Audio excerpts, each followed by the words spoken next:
This weekend also marks a turning point for several states and cities across this country, including the state of Maryland. Here to talk about that is Maryland Governor Larry Hogan. Governor Hogan, always good to have you, sir. Thanks so much for your time. Before we talk about the reopening of your state, you have a unique perspective here. And I want to talk to you about the protests in Minneapolis over the death of George Floyd, because as you heard there in that news conference, the district attorney on Thursday, he pointed to the Freddie Gray case in Baltimore back in 2015. He said that one of the reasons that they were withholding judgment was because they didn't want to rush to justice. His words, like the rush that was done in Baltimore.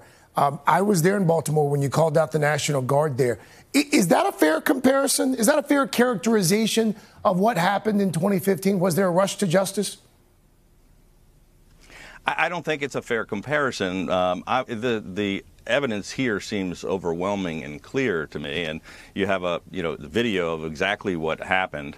However, the situation on the ground is reminiscent somewhat of the actions that took place afterwards. And I think back to 2015. I had just become governor of Maryland. I'd only been governor for 90 days, and the worst violence in 47 years broke out in our largest city. And I reached out to Governor Walz this morning to try to offer my advice. The way we handled this situation, look, it's a tragic situation. I understand the frustration in the community. I think they've got to act.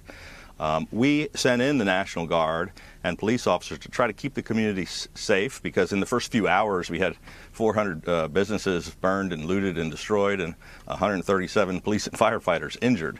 But then we sent in a strong force of police and National Guard and kept the peace while allowing people to protest lawfully and to express their frustrations. I immediately went to the city of Baltimore, spent an entire week talking with people and walking the streets and trying to lower the temperature and listen to the concerns.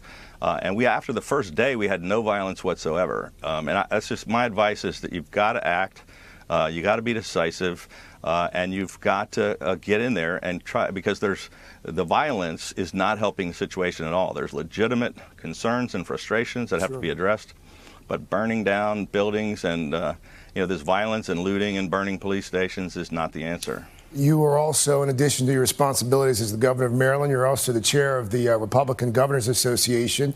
The president of the United States tweeting overnight, I want to make sure I get this right, he called the protesters thugs. And then he went on to say that when the looting starts, the shooting starts. It was a tweet that was later flagged by Twitter because it promotes violence, according to the platform.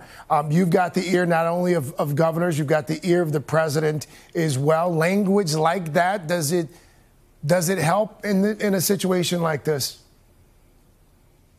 Well, let me clarify. I'm the chairman of the national governors, so both the Democrats and the Republicans. But yeah, I don't think it's helpful. I just mentioned lowering the temperature, trying to stop the violence, and to bring about calm and restore peace and law and order. And inflammatory rhetoric, I just don't think it's helpful on either side. I do believe that you've got to have law and order, that we've got to stop the burning and looting. But inciting, violence with Twitter is not the way to go about it. Like I said, I walked the streets face to face and calmly talked with folks. But inciting things and inflammatory rhetoric isn't going to help. Thank you for the clarification, by the way. You are the chair of the National Governors Association. Sure. I didn't want to demote you there. Let's talk about this reopening.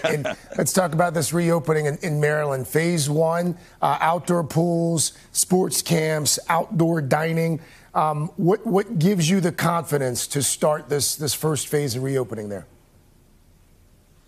Well, we've been doing everything kind of based on the science and based on the facts. We've had a really smart coronavirus recovery team made up of some of the smartest scientists and doctors in our state and in the world who've been advising us. We have great numbers that are coming down. Our positivity rate in the state is down 54% over its peak.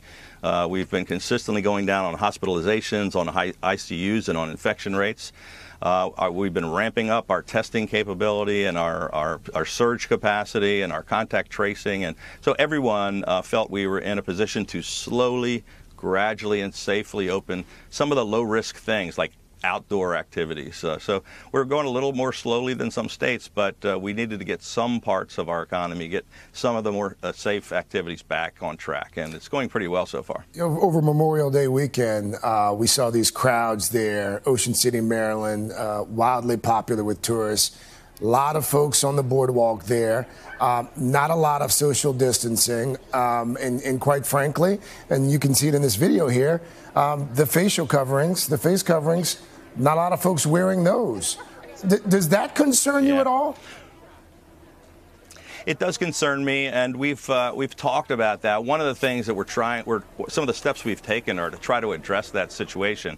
First of all, the mayor of Ocean City opened the beach and the boardwalk. It had nothing to do with a state order, but we did not have any bars and restaurants open for outdoor dining, so a lot of people were just jammed in there walking on the boardwalk. With some of the outdoor activity openings that we're doing, we're hoping to spread some of those folks out. And the local leaders are also taking great steps to try to enforce and to message out that distancing is important, that masks are suggested, and I think they're going to do a better job this weekend than they did that first opening weekend, hopefully. And you've been an outspoken advocate for wearing masks in public as a cancer survivor.